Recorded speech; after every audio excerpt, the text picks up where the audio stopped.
There is a golden rule, a phrase that is passed down from generation to generation of parents. You've heard it, I've heard it. It's practically the first thing they tell you in Parenting 101. Never wake a sleeping baby.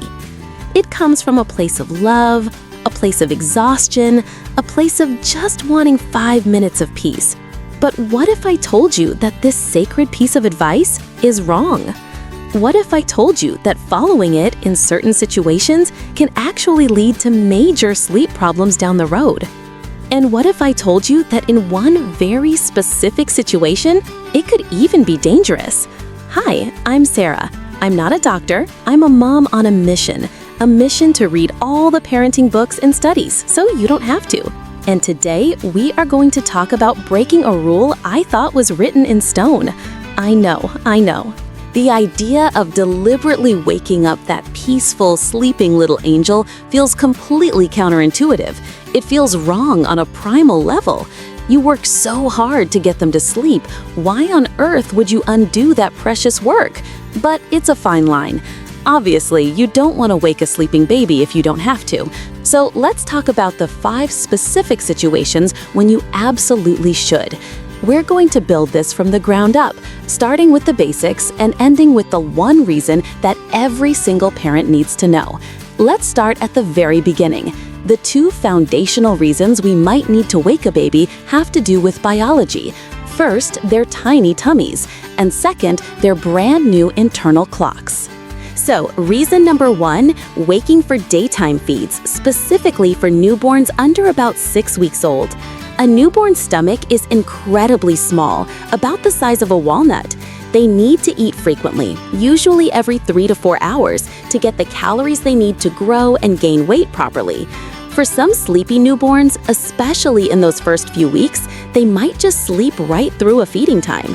If your baby has been napping for more than 4 hours during the day and your pediatrician hasn't given you the all clear to let them sleep, you need to gently wake them up to feed them. This phase doesn't last forever. As they get bigger and more efficient at eating, your doctor will tell you that you can let them sleep longer stretches. But in the beginning, food trumps sleep. Okay, that's the newborn phase. But what about after 6 weeks when your baby is a little more robust? This brings us to reason number 2, and it's a big one: day and night confusion. Have you ever had this experience? Your baby sleeps like a champion all day, taking these long, luxurious naps. You feel like you've won the lottery. Then night comes, and at 4 a.m., they are wide awake, eyes open, smiling, ready to play. It's a party in the crib, and you are the unwilling host. That feeling when it's 4 a.m. and your baby is wide awake and ready to play, sound familiar? Let me know in the comments if you've ever hosted one of these middle-of-the-night parties. I know I have. This happens because their internal body clock, their circadian rhythm, isn't fully developed yet. They don't have a strong sense of day versus night. And here's the key concept you need to understand. Your baby has a finite amount of sleep in a 24-hour period. Think of it like a sleep bank account. A baby between 0 and 3 months old needs about 14 to 17 hours of total sleep in 24 hours. Let's say your baby's sleep budget is 15 hours.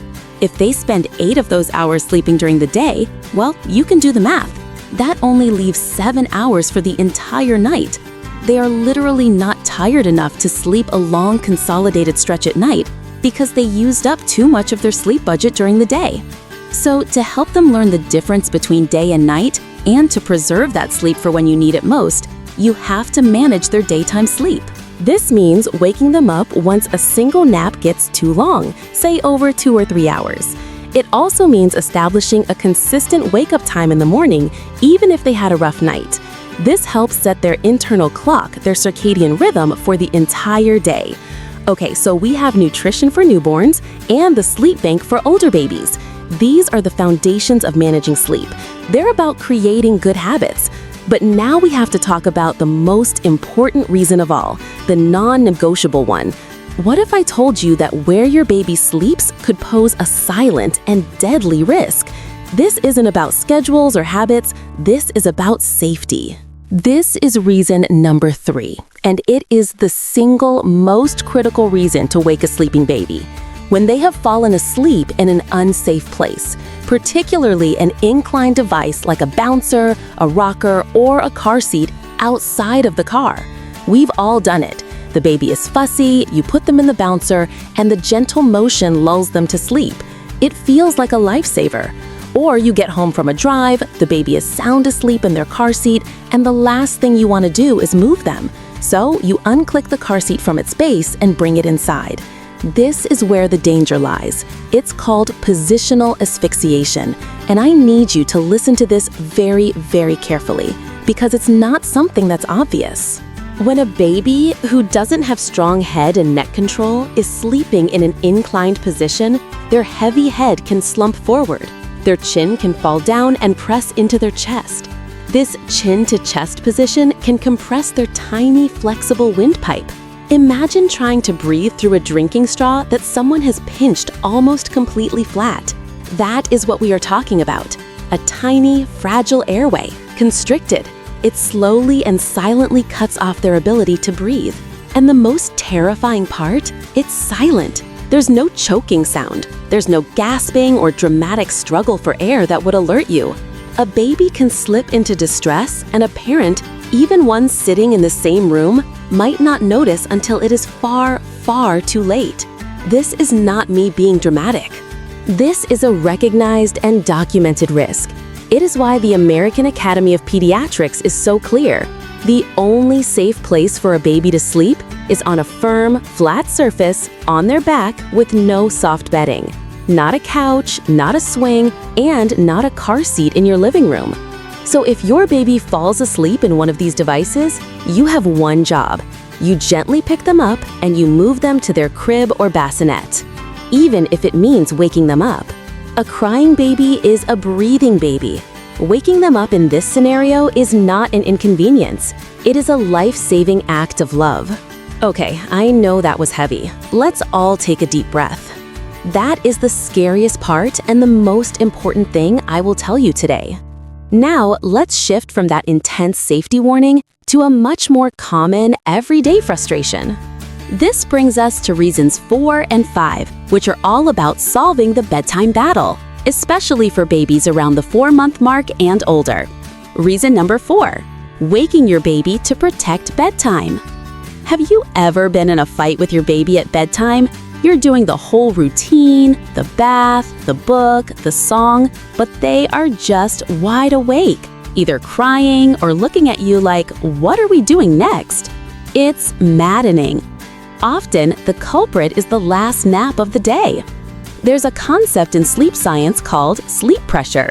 Think of it like hunger. The longer you go without eating, the hungrier you get. The longer your baby is awake, the more sleep pressure they build, and the more tired they become. For a baby around 4 to 6 months old, they typically need a wake window of about 2 to 2.5 hours before bed to build up enough sleep pressure to be ready for a long night's sleep. So let's look at the clock. Let's say your ideal bedtime is 8 p.m., but your baby took a late cat nap and didn't wake up until 7 p.m. That's only a 1-hour wake window before you're trying to put them down for the night. They simply have not been awake long enough to be tired. They have no sleep pressure. It's a recipe for a bedtime battle that can last for hours. Now look at this, same 8 p.m. bedtime, but this time you know the rule. You gently wake your baby from that last nap at 5:30 p.m.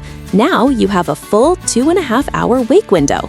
They have time to play, to eat, and to build up that all-important sleep pressure.